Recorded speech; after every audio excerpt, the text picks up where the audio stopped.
Welcome to shops of blessing. దేవుని కృపలో భద్రపరచబడి నూతన దినములో ప్రవేశించాం. ఈనాటి దేవుని వాగ్దానం, మనుష్యులు లక్ష్యపెట్టు వాటిని యెహోవా లక్ష్యపెట్టడు. The Lord doesn't look at the things people look at. మొదటి సమూయేలు గ్రంథం 16వ అధ్యాయం 7వ వచనం. Praise God. ఈ నూతన దినములు దేవుడు మీ కొరకు సిద్ధపరిచిన ప్రతి దీవెన ఆకాశపు వాకిళ్ళు విప్పి మీ మీద కృమ్మరించునుగాక.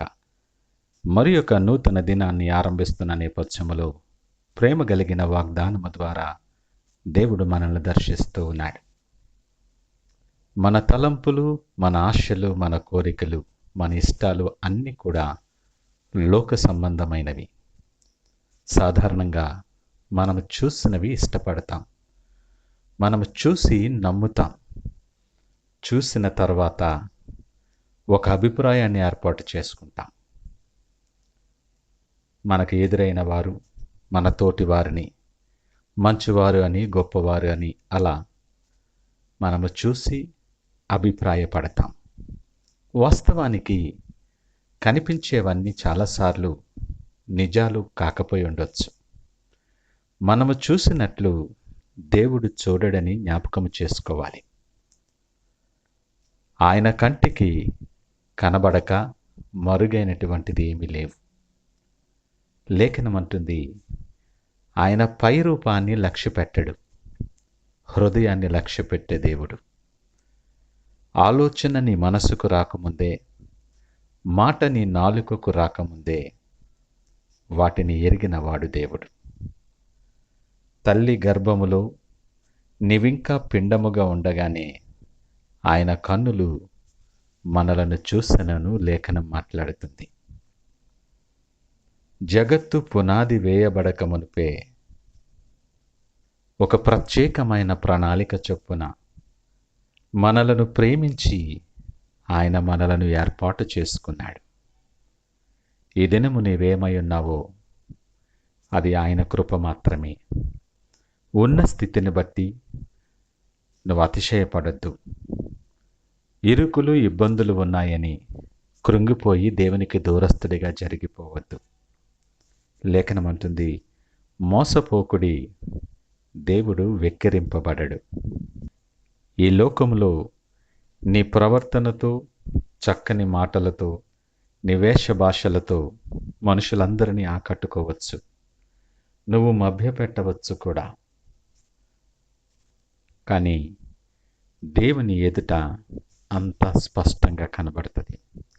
నీ హృదయం ఎలాంటిదో ఎరిగి, నీ ఆలోచనలు ఎలాంటివో ఎరిగిన దేవుడు ఆయన. ఆయన యొద్ద దాచిపెట్టడానికి మన దగ్గర ఏమి ఉండదు. ఈ మాటలు వింటున్న ప్రియ దేవుని జనాంగమా, ఈ నూతన దినం నా జీవితాల్లో మరి ఒక నూతన అవకాశం.